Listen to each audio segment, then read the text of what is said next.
Galen Marek, codenamed Starkiller, also known simply as the Apprentice, was a young human male born on Kashyyyk, 19 years before the Battle of Yavin. He would be born to two Jedi, Molly and Kinto Marek, who deserted the Council due to their relationship. Galen Marek's father was slayed by Darth Vader during the sacking of Kashyyyk. Sensing Galen's heightened force abilities, Vader would take him under his wing as his secret apprentice. In the bowels of Vader's Executor Star Destroyer, Galen would ruthlessly be trained as a Sith assassin. For years, he would do small jobs for Vader, an execution here and there.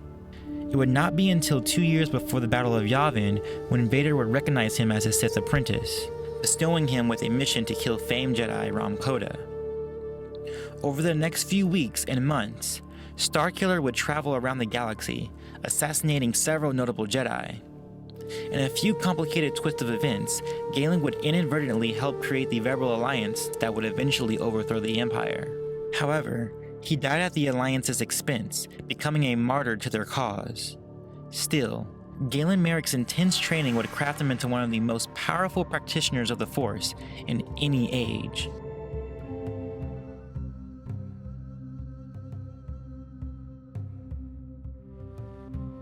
However, Galen's story did not stop there.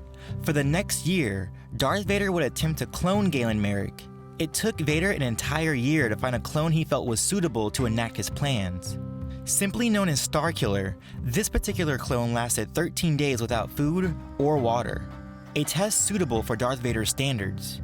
But there was a key difference between the clone and the original Galen Marek. The Starkiller clone was plagued with an obsession with Juno Eclipse. Throughout his short life, the clone's sole purpose was to find Juno by any means necessary. Juno would be his greatest strength and weakness. His love for her would give him the strength he needed to fight against the Empire and Darth Vader. Yet his obsession with her would often cloud his vision and better judgment. That being said, Starkiller was an extremely competent fighter, still in the company of the best Force users.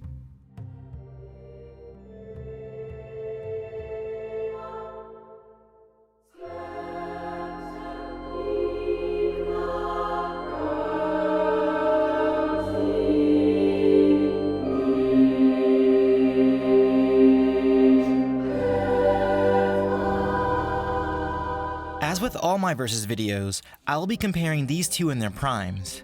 For Galen, this would be his time during the end of the Force Unleashed novelization. For the Starkiller clone, his prime would be during the week of his escape and return to the Camino cloning facilities. As a side note, for both of these characters, all their feats and achievements will be coming from their respective books, not their video games. At around 6 feet tall, Galen was a slender but athletic young man. Juno Eclipse, his pilot and later lover, would comment on his appearance, stating he was thin as a whip.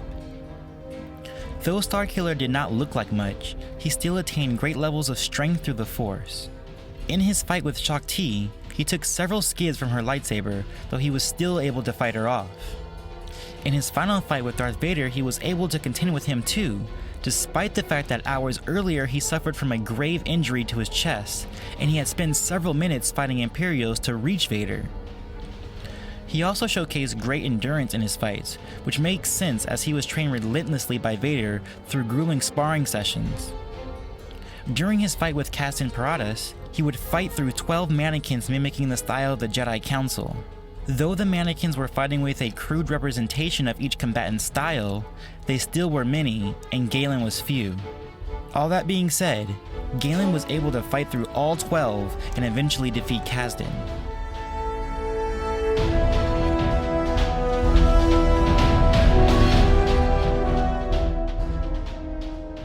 The Starkiller clone would share all the same physical attributes of Galen. He held the same levels of strength and endurance. The only true difference between the two would be Starkiller's wavering psychology, which leads me to the verdict of this round. Galen Marek and his Starkiller clone shared the same DNA and similar training. On a biological level, they were the same person. They shared the same dexterity and the same constitution. In spite of all this, Starkiller and many of the clones preceding him would be tormented with visions of their past lives. Vader would say most of the clones would go mad within months. And it is true that through Starkiller's escapades, he would constantly be plagued by terrible memory flashes. In fact, during Starkiller's final fight with Vader, he was hit with a vision midway in the fight, opening himself to attack. For this reason, I give the slight edge to Galen Marek in terms of his physical abilities.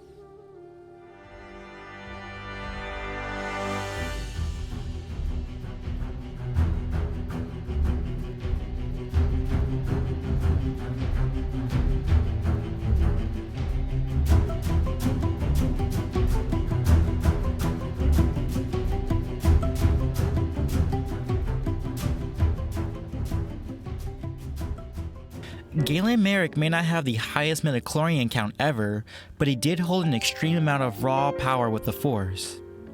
His use of the Force was so respected, even Darth Sidious admitted that one day he could be his equal. Offensively, Starkiller was a well-sharpened tool.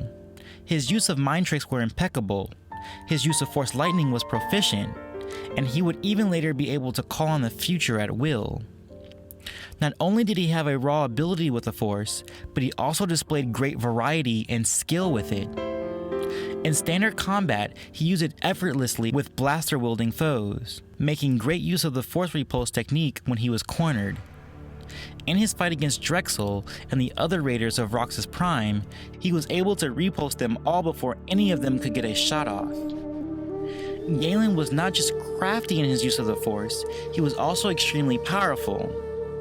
On Roxas Prime, he was able to redirect a crashing Star Destroyer with only his telekinetic grip, though of course, he did this with great strain. Defensively, Marek left a bit to be desired, as did most offensive Force users did.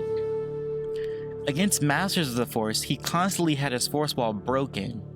However, he was not completely useless with his defensive abilities. As per usual, Darth Vader would employ telekinetic throws against Galen with objects, much like Vader would do against Luke. Unlike Luke, however, Galen was able to deflect them away, even though they were flying as fast as missiles. Not to mention, Galen also fought through his master's Force chokes. All in all, Galen Marek coupled his raw skill with great application, making him one of the most well-rounded Force users of all time.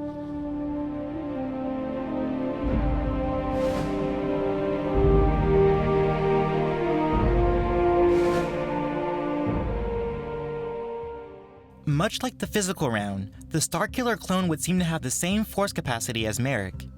His offense was just as powerful and precise, able to hit Darth Vader with a concentrated shock of lightning in their fight. And this was despite the fact that Vader had insulated armor to repel lightning more easily.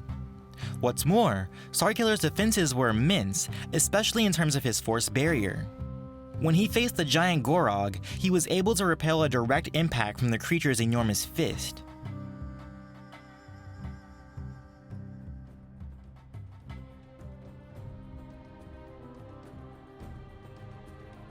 Just like in the last round, these two combatants, Original and Clone, were exact copies of each other. Unlike the previous round, none of the clone's ailments seemed to deter his abilities with the Force. They have both displayed extreme levels of Force power, coupled with exact precision. Marek and his clone have also showcased massive skill in their defenses.